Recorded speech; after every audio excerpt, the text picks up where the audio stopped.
Mas antes de tudo, eu quero saber, com o falecimento do apóstolo Rina, houve muitos comentários que era praticamente direcionado ao senhor e ao Bieda, que fez algumas denúncias na época e tudo. Em algum momento se sentiu culpado pelo falecimento dele? Não, de forma nenhuma. Assim, eu fiquei triste pelo falecimento dele. Eu fiquei sabendo no domingo e ninguém deseja isso para uma outra pessoa, ainda mais um irmão na fé. E muitas pessoas não sabem, eu conheço, porque eu sou de Santos e eu cresci na mesma rua que a pastora Denise. A gente cresceu na Alexandre Fleming, ali no Embaré, na Aparecida, num conjunto habitacional chamado Jaú. Ela é um pouco mais velha que eu, então eu a conheço. Ela não me conhece, ela não me conhecia bem, mas eu a conhecia bem, porque ela era famosa, porque ela era surfista e tal. Eu conheci o primeiro marido dela, o irmão que faleceu, e tudo isso ali do bairro da rua, né? Então, quando eu comecei a produzir conteúdo na internet, talvez a igreja que mais gente começou a me seguir era o pessoal do Bola de Neve. Porque havia uma identificação com a linguagem e o meio da onde eu vim era muito parecido com Bola de Neve. Inclusive, assim, quando o Bola de Neve fundou lá em Santos, o fundador, a pessoa que começou o Bola de Neve em Santos, era alguém que depois ele foi pastor de Praia Grande. E era alguém que tinha aceitado Jesus na igreja que eu era pastor. Não lembro se exatamente numa pregação minha ou do pai da minha esposa, que era meu pastor. Então, eu tive muito envolvimento ali. Eu preguei muitas vezes em Bola de Neve no início dos anos 2000, porque eu fiz parte daquele movimento ligado ao missionário Dan Duque. Eu fui da Associação Zadok de Ministros. E quando eu trouxe para Santos o David Quinlan, eu apresentei para o pessoal do Bola de Neve. Depois, através disso, ele começou a pregar e tocar no Bola de Neve e tal. Eu tive esse envolvimento assim, sabe, de conhecer. Sim. Eu lembro que em 2010 eu cantei num evento do Bola de Neve na Praia de Santos. Eu tinha uma banda, né? Era líder de jovens, tinha uma banda, cantei no evento. Então eu não tinha nada contra a igreja. Mas quando eu começo a produzir conteúdo apologético, falando das doutrinas do neopentecostalismo, começou a vir uma grande quantidade de audiência, vinha do pessoal do Bola de Neve. E isso produziu, dentro da liderança do Bola de Neve, uma aversão a mim, ao meu conteúdo. Então eu comecei a receber mensagens de que estavam falando coisas ao meu respeito dentro do Bola de Neve, algumas coisas mentirosas. E havia uma campanha de assassinato de reputação, até que chegou para mim um áudio de uma das esposas de um dos pastores do conselho dizendo que eu era satanista. Eu publiquei esse áudio, está no meu perfil. Então, antes de qualquer celeuma, antes de qualquer embate público da minha parte com relação a eles, eu estava sendo chamado de satanista e eu publiquei um áudio da esposa de um conselheiro me chamando de satanista. E chamar uma outra pessoa cristã de satanista, primeiro que é pecado. Jesus ensina que a gente não pode chamar o irmão de raca. Que você pode perder a salvação se você chamar o irmão de raca. Então, assim, eu posso questionar a tua doutrina, a tua teologia, posso dizer que você tem comportamento de seita, posso falar um monte de coisa. Eu não posso falar que você não é irmão. Eu não sou Deus para saber. E não posso falar que você é do diabo, ou que você não é de Deus, ou que você é... Não, eu nunca falei essas coisas, né? Mas eu fui chamado de satanista. E aí, quando chegou para mim a situação que envolvia a pastora Denise Seixas, e que chegou para mim foi por meio do filho dela, o Natan, eu dei visibilidade, eu publiquei. Não sozinho, mas eu publiquei. Vídeo, áudio, e eu dei o meu canal para dar visibilidade para o assunto. E daí aquilo foi reverberar, né? E aí o apóstolo Rina fez um vídeo, e no vídeo ele falava algumas coisas ao meu respeito que não eram verdade, mas ele não citava meu nome, ele não citou meu nome. O vídeo está aí, está no YouTube, várias pessoas reproduziram. Ele fazia algumas acusações mentirosas a mim, sem citar meu nome, né? E o que eu fiz foi me defendendo. Mas eu não tinha, nunca da minha boca, do meu coração, saiu algum tipo de sentença de raiva ou de desejo que alguma coisa errada acontecesse. Pelo contrário, isso veio muito de lá para cá. Porque quando você faz um vídeo fazendo uma acusação a uma pessoa e você não dá o nome dela, é porque você não pode provar o que você está dizendo. Tudo que eu falei, eu provei, certo? Todas as acusações, tudo que nós falamos, a gente ia falando e mostrando as coisas, ou com depoimento, ou com documentos.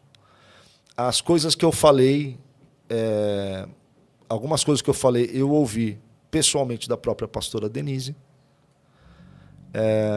Então, e eu fiz acreditando que eu estava defendendo uma mulher que estava sofrendo algumas coisas que uma mulher não deve sofrer do seu próprio esposo.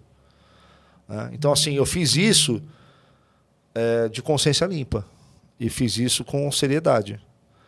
Quando a coisa vinha de lá para cá, ela vinha numa turba muito grande, porque 550 igrejas, eu recebi todo tipo de ameaça, eu recebi... foram na minha casa de madrugada, sacudir minha porta. Não sei se foi gente da igreja, mas no meio desse tumulto, o Márcio sofreu também perseguição. Em outro nível, nós falávamos na internet, mas nós recebemos outro tipo de consequência. E, enfim. Então, eu entendo que algumas pessoas, no calor ali, na emoção, no luto, da tristeza, eu entendo que algumas pessoas possam, no momento de raiva, fazer algum tipo de acusação ou algum tipo de comentário nesse sentido, mas não acredito que isso seja uma coisa honesta, e nem, não me afeta porque até onde eu sei, né, eu também, até onde eu sei, o que aconteceu foi um acidente de moto, né, de motocicleta. Então eu não dirijo moto, não sou mecânico de moto. Há quem diz, na verdade, que o acidente veio depois de ter dado alguma coisa no coração, uma parada cardíaca. Não sei. Eu não tenho... Ninguém publicou laudo disso, ninguém publicou nenhum documento disso.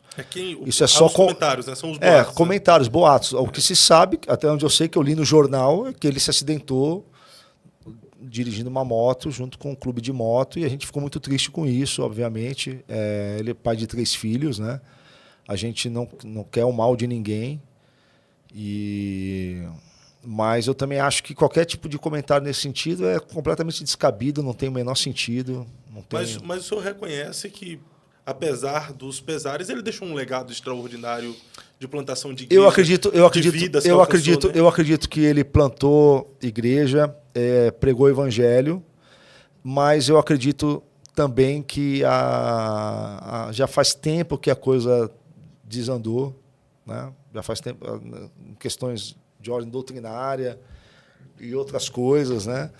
Essa coisa toda da honra ao líder, né? Vários pastores que andam de moto Harley Davidson porque os discípulos eram constrangidos a fazer vaquinha para comprar moto para pastor, né? Então são coisas assim que não são boas, não faz bem para um homem de Deus, não faz bem para uma igreja. Enfim, e eu acho que a igreja a igreja tem obrigação de abraçar um líder que peca, mas tem obrigação de disciplinar, né? E quando a disciplina cristã ela acontece e a pessoa retorna, ela retorna novamente limpa, lavada. Mas quando o líder resiste a essa disciplina, só vai restar Deus disciplinar. Então, nós que estamos no papel de liderança, nós precisamos ter um temor muito grande de Deus, porque o homem não vê o nosso coração, Deus vê. Então, Deus, ele pode disciplinar a mim, a você, Deus é o Senhor da igreja. Nós temos a ilusão de que nós temos controle da igreja. Eu falo lá na nossa igreja local, né? Eu pastoreio a igreja com muita tranquilidade. eu não pastoreio a igreja com um ânimo de crescimento. Meu ânimo não é o crescimento. Meu ânimo é a fidelidade à palavra e o crescimento como consequência. Eu já fui pastor de grupos maiores, já fui pastor de movimento jovem muito cedo. Eu comecei muito cedo. Eu já tive números e resultados expressivos e já tive a preocupação com mídia, evento, crescimento lá atrás. Graças a Deus, há uns 20 anos atrás. E eu falo muito para a igreja. Eu falo assim, olha, a igreja, a gente tem ilusão, eu falo para os líderes, né? Nós temos a ilusão que nós estamos fazendo a igreja. Só que, se o pastor morre no domingo, no outro domingo tem alguém pregando lá. A igreja não fica viúva. A igreja não para. A igreja troca de placa. E as pessoas, às vezes, continuam na igreja por costume. Não é nem, ela nem sabe, mudou a teologia, mudou a doutrina, mudou o estatuto. Tem gente que nem sabe o que está acontecendo. É ali que ela vai, ela continua indo ali. E se sente bem. E se sente bem. Então, a gente tem muito menos influência no que Deus está fazendo do que a gente imagina. Verdade. O nosso papel é não atrapalhar. Deus não faz através de nós, Deus faz apesar de nós. Então, todos nós... E assim, nós seres humanos somos ambíguos. Todos nós temos contradições. Todos nós temos erros e acertos. Todos nós temos qualidades e defeitos. Né?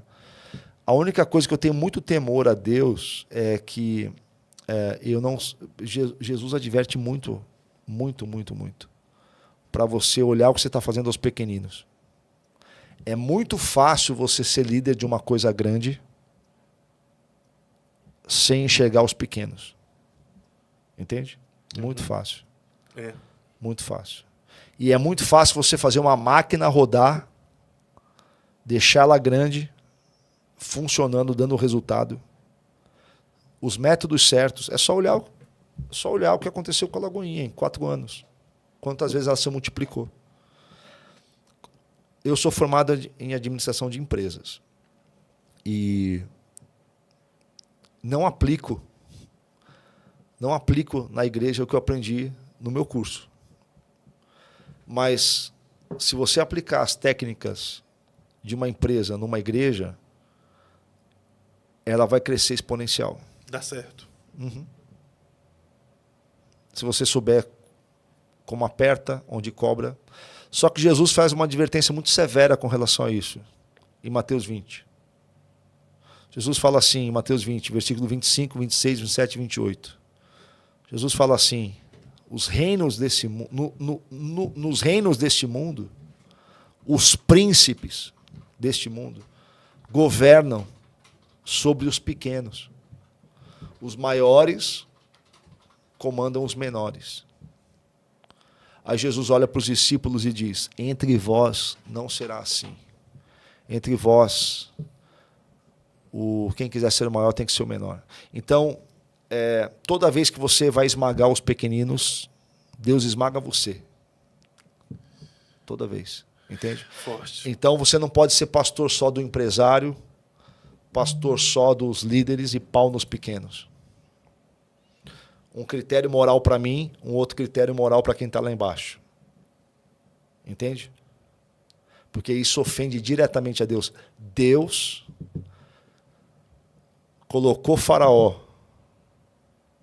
afogado lá no mar, porque o Faraó estava esmagando o povo de Israel. Não há 2 pesos e 2 medidas. Toda vez que o poder esmaga o pequeno, Deus defende o pequeno. Isso é porque o pequeno só tem Deus.